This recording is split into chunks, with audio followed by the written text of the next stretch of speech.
It's time for Solutions for Seniors to Be, here on WATD. Here to help make your golden years golden, offering guidance on programs and services available to you and your loved ones in your retirement. Now, here's your host, Chris Shea. Good Sunday morning. This is Chris Shea of BPS Financial Services and Fit to Retire, presenting Solutions for Seniors to Be and their loved ones. And today, we get to talk to someone from the Alzheimer Association, Jen Hoadley, and this is a topic of importance to me. I have loved ones that have had Alzheimer's, family, friends. My grandmother had dementia. I think my mother was on the path to something before she passed away. And I work with Jen a little bit. I do some presentations on how to help people with their financials as they get ready for Alzheimer's. So the Alzheimer Association is very much a thing that I want to help people learn more about. And as you'll learn from talking to Jen, it's a challenge that is not getting any smaller in our country, unfortunately. But I want to let Jen just do a brief introduction of herself. And so, Jen, tell us a little bit about yourself here. Yeah, sure. So thanks for having me on. You're welcome. I am the regional manager of Southeastern Massachusetts for the Alzheimer's Association. And in that role, it's wearing a lot of different hats, but mostly outreach and letting people know that we exist. So this is awesome that I'm here to be able to talk about this today. And I think that's one of the biggest issues is that people don't know where to turn. And from the moment that they say something doesn't feel right, or even further down the line, just being able to access somebody that can help them with resources and figuring out how to manage all of this. So that's a little bit about what we'll talk about today. What brought me to doing this, for years I worked in memory care, in assisted living, and what brought me to that was that this is something that impacted my family, both sides. Both grandfathers had a form of dementia, different types, but it's such a difficult thing to go through. It can be really hard for families to figure out how to tackle this and manage it and not just survive, but thrive. So that's what we're here for. And my family didn't know about the Alzheimer's Association. So it was, luckily, we have a lot of people in the family and some nurses, and people were able to pitch in, and everybody kind of helped out. But in the work that I do now, I see that that's not always the case for people. Some people don't have anybody, and some people have lots of people, but they're not all in agreement. So it's really tricky to manage, and making sure that everybody, not just the individual with dementia, but everybody that is impacted, because everybody is impacted in that circle that's around them for support, that they all have somewhere to turn, that they all have resources and somebody to talk to about what is happening, because it's really different for every individual that is going through this, and their families and friends and everybody around them. And I always say that everybody knows somebody that is impacted by dementia, whether it's your neighbor down the street or somebody close to you. This is really prevalent. Yeah. Right now, we know over 6 million Americans are living with Alzheimer's disease. And just here in Massachusetts, we have about 130,000 people that are living with Alzheimer's. And that's diagnosed. There's plenty more out there that haven't been diagnosed at all. So there's a lot. There's a lot. And on average, we know that there's about 11 million caregivers that are unpaid. That's not the professionals. That's family and friends pitching in and doing the good work that is really, really hard work. It's a labor of love, and it's really not easy. So to try to go it alone, we don't recommend that. Find who can be on your team, who can help and who can support. And that's where the Alzheimer's Association can come in and help out, to just try to figure out what's the best way to approach this. Because the reality is that there is no one answer. There's no one size fits all. When people are like, oh, what should I do? And I said, well, it depends. And people hate that answer. Mm-hmm. But the reality is that it does depend upon your circumstances. I know from, again, doing the presentation, being around it a little bit, there are some fairly scary statistics out there that just are mind blowing the first time I saw them, and they still are, right? So the first one, and you talked about a little bit, is the people that are taking care of the individuals with the dementia or Alzheimer's. The studies show that 44% of them have anxiety or depression, and that is as much a part of the story as it is the actual Alzheimer's or dementia, because having it is bad enough.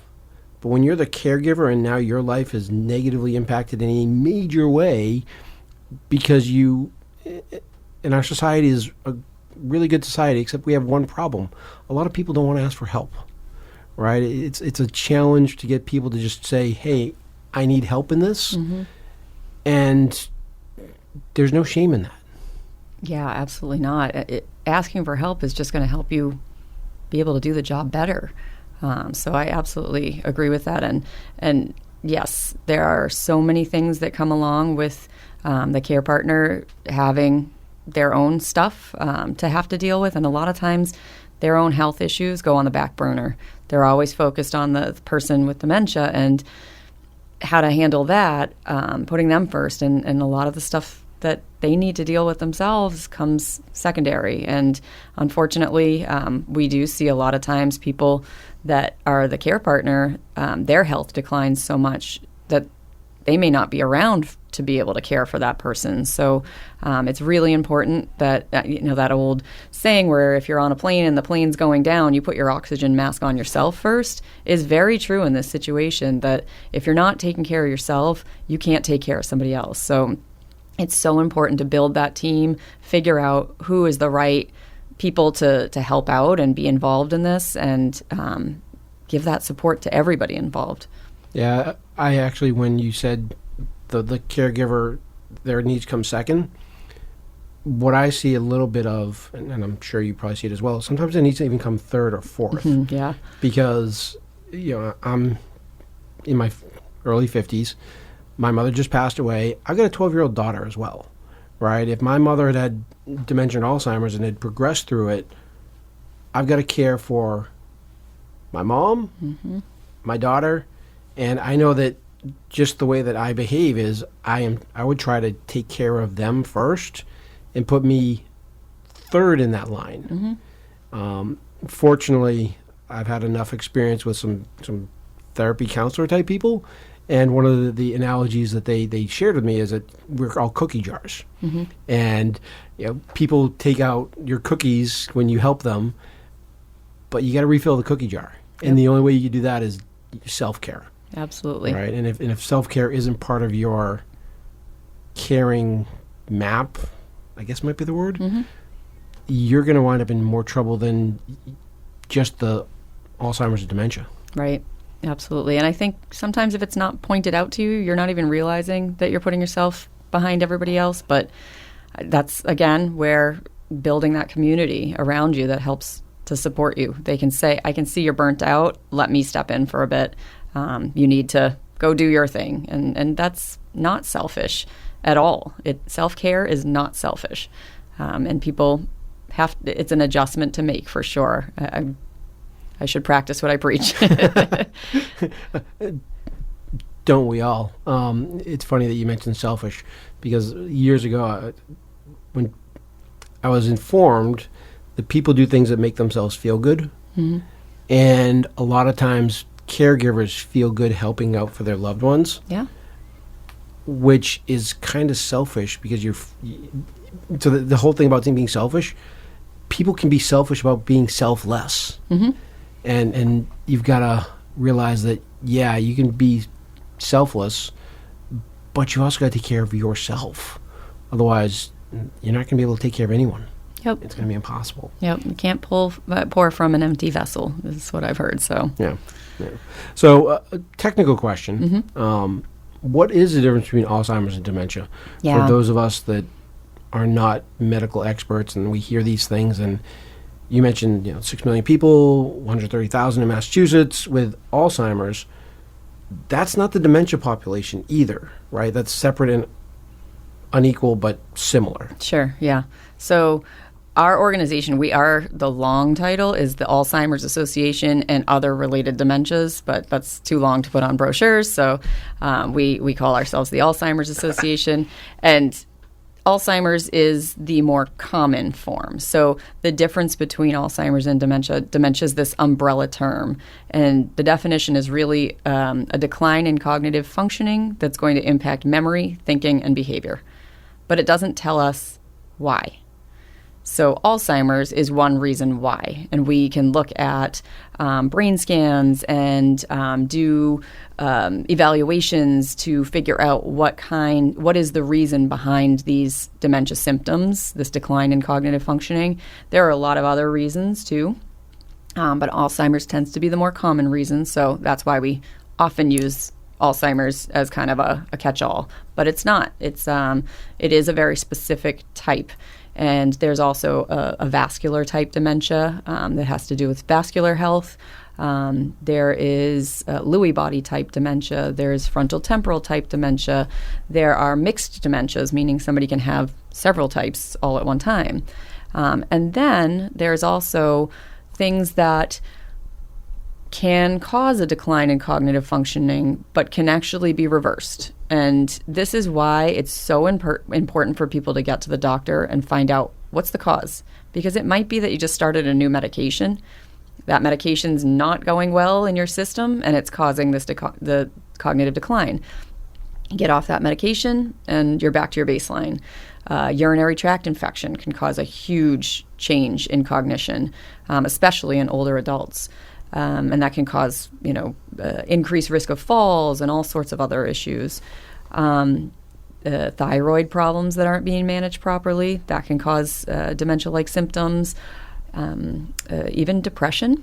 A lot of times people will have depression going on, and they are feeling that kind of brain fog. Things aren't feeling correct in how their brain is functioning. So it's really important to get to the doctor, talk to them about what's going on, advocate for yourself, try to get the answers, because it's not always Alzheimer's disease. You want to know what it is that you're dealing with so that you can find the right course of treatment.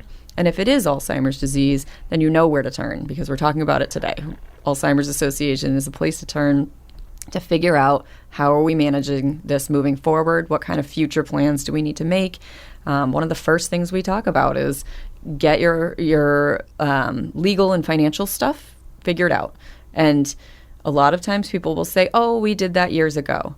What you did years ago doesn't always make sense for right now. And really, I will say 95% of the time it's changed. Yes. And really everybody should look at their documents every however many 5 years. Yeah. So you want to make sure that it still makes sense for your situation, because situations change. And one example is oftentimes, say, spouses will list each other as healthcare proxy.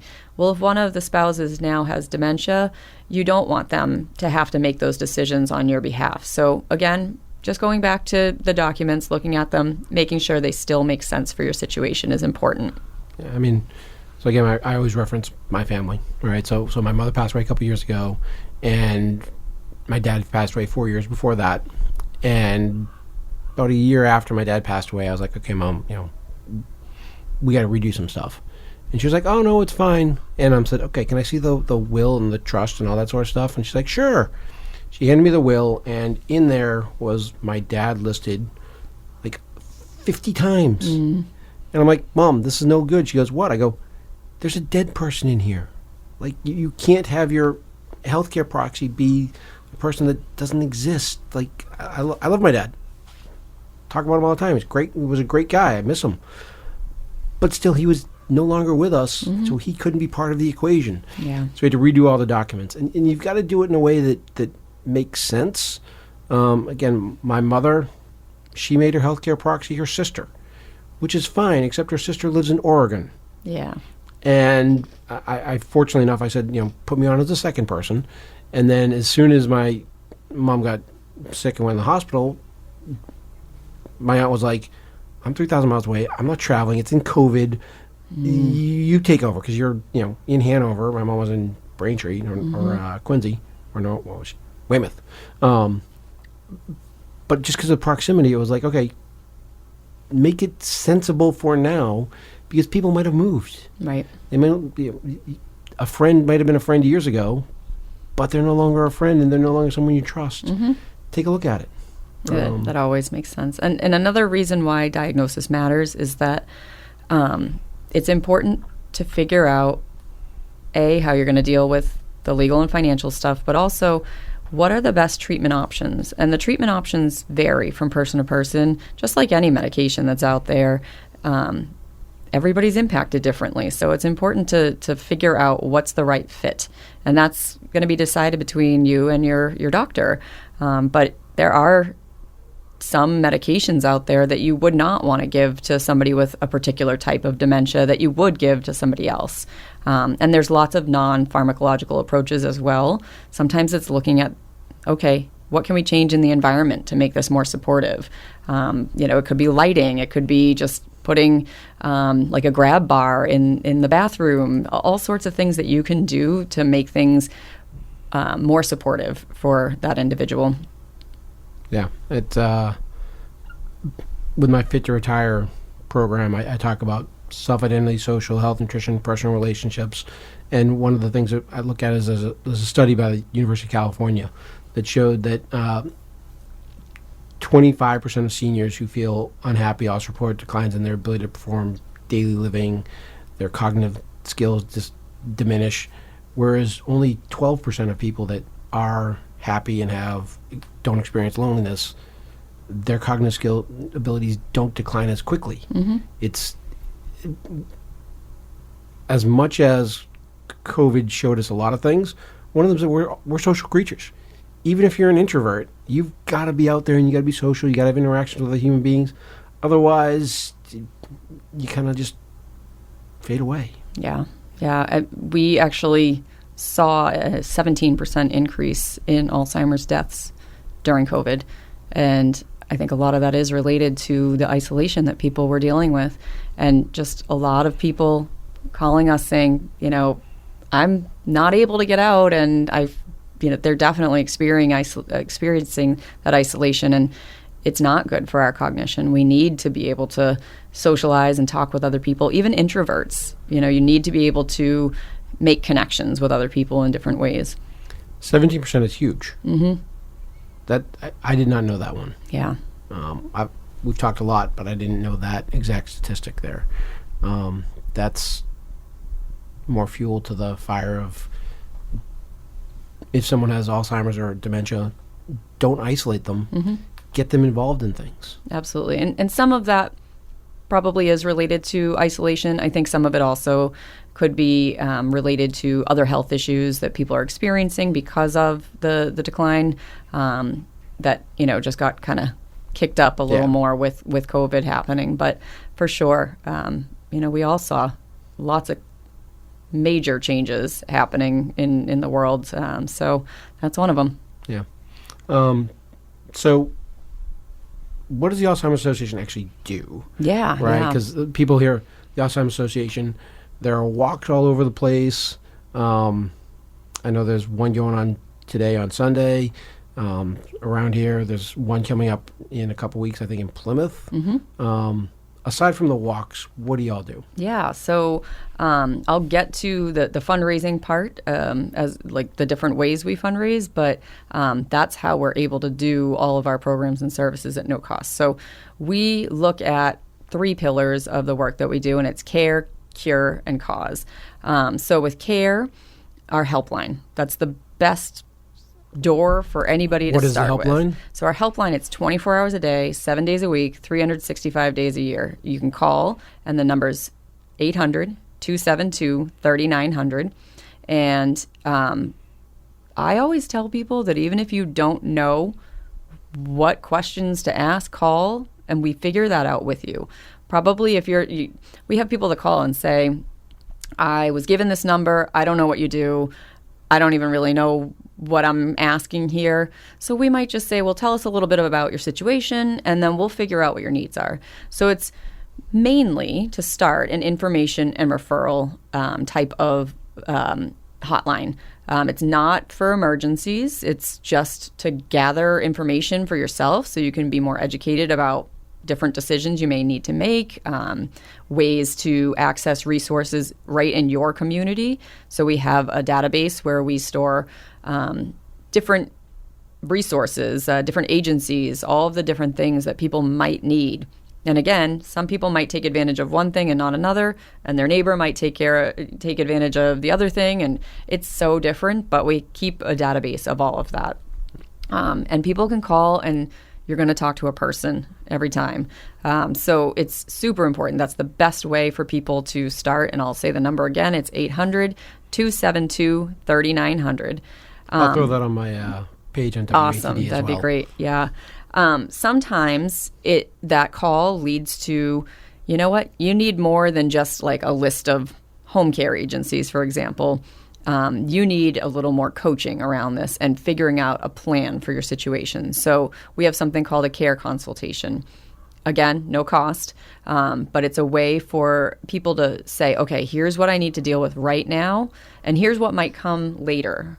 Our goal is that we want people to be able to make informed decisions and never in a crisis, because we never make good decisions in a crisis. No. So let's avoid that altogether and do the research ahead of time so we know, okay, if this happens, here are some resources that I already have looked into, I already know about, I like this one, I don't like that one, here's how I want to manage things.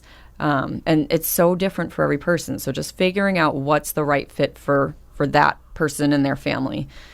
We also have free education programs that we offer in the community and online. So that's an opportunity for people to learn and ask questions. And we also have plenty of support groups out in the community. Those meet in person or also online.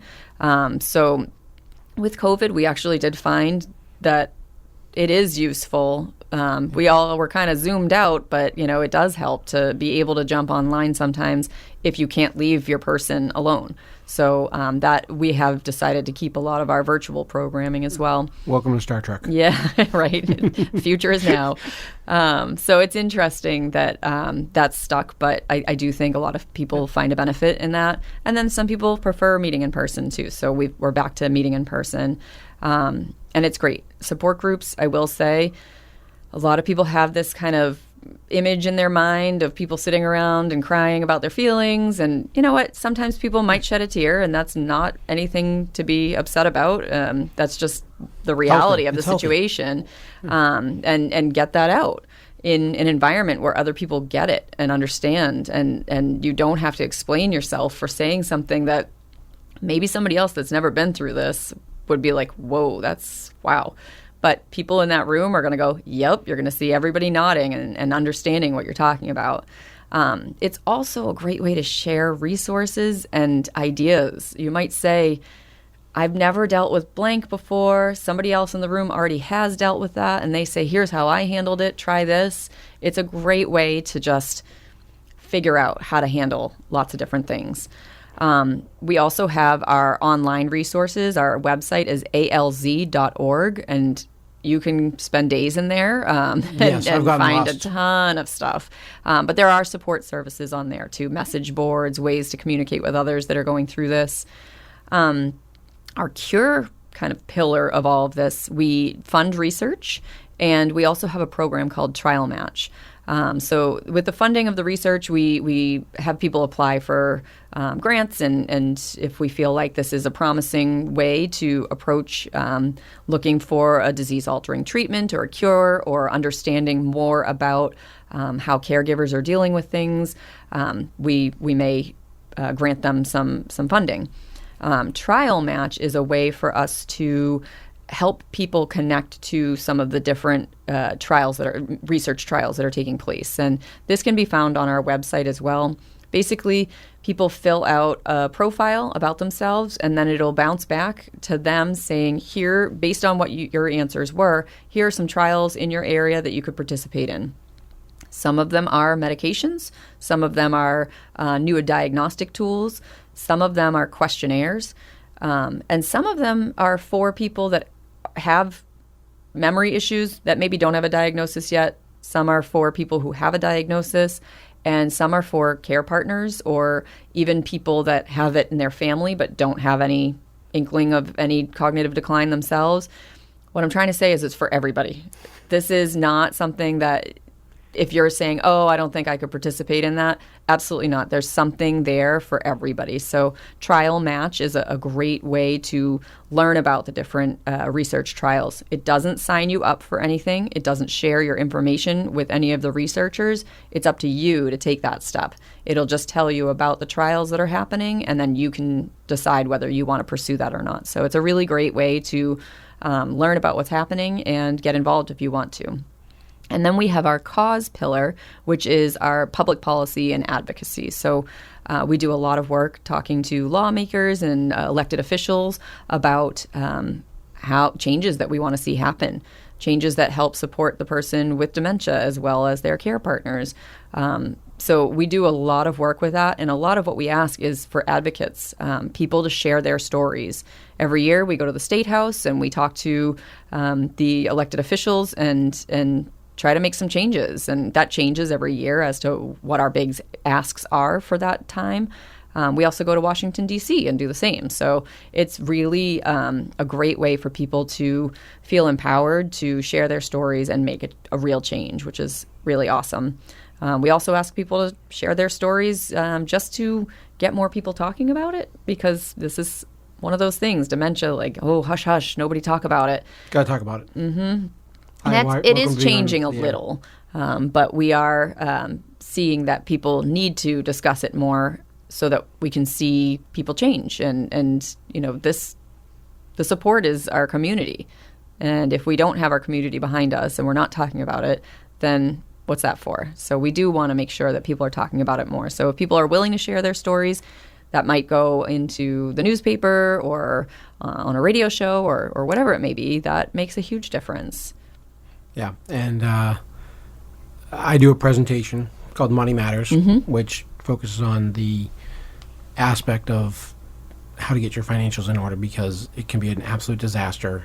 You said very eloquently, get this done well in advance, because you don't make good choices when you're in a crisis because it's too late by then. And one of the things that we talk about in that is, you know, we're coming up to the end of our time here, unfortunately, because we could talk for probably another hour. But one of the things that I know that the Alzheimer's Association talks about is having those plans in advance are beneficial for the person with the Alzheimer's, but also for the caregiver. Because, again, I mentioned earlier, like the 44% of people that have stress and anxiety and things, most of that goes away if you know what the answer is, right? Again, my mom didn't have Alzheimer's and dementia, but when she was in the hospital at the end, I knew she was non-participative, and I knew she didn't want to go back and forth and be put in a feeding tube. So we just made the choice, like, okay, let's go to that end of life stage, and everyone was good with it because we knew that was what her choice was. That's what her wishes were. Absolutely. And it just, the more you can talk about it with people, the more you can reach out to the Alzheimer's Association. Again, www.alz.org. Get involved. If this is something that's impactful to you, get the help. And I think that this is something that's not going to get any less. It's only going to get more prevalent. So I thank you, Jen, for your time and participation today and coming in and having us chat here on a Sunday morning. Again, Chris Shea with BPS Financial Services and Fit to Retire. Thank you, Jen, for your time. Thank you. And I just want to mention one last thing, that on October 14th at Nelson Park in Plymouth, that is our Walk to End Alzheimer's. We'd love to have people come out and join us. It's an awareness event and a fundraising. So even if you don't donate, you can still be there for part of the awareness. And Chris mentioned that he has a program that he offers through the Alzheimer's Association on October 18th at the Norwell Council on Aging at 6 p.m. Call the Norwell Council on Aging to register, and you can learn more so that you're not making a decision in a crisis. Thank you so much for having me today. Thank you, Jen. I've been in the right place, but it must have been the wrong time. I done said the right thing, but it must have used the wrong line. I've been on the right trail, but I must have used the wrong car. Head is in a bad place, and I wonder what's good for. I've been in the right place, but it must have been the wrong time. My head is in a bad place, but I'm having such a good time. I've been running, trying to get hung up in my mind. This got to get give myself a good talking to this time. Just need a little brain salad surgery. I got to cue my insecurity. That I've been in the wrong place, but it must have been the right time. I've been in the right place, but it must have been the wrong song. I've been in the right vein, but it seems like a wrong on. Cause I've been in the right world, but it seems like the wrong, wrong, wrong, wrong, wrong.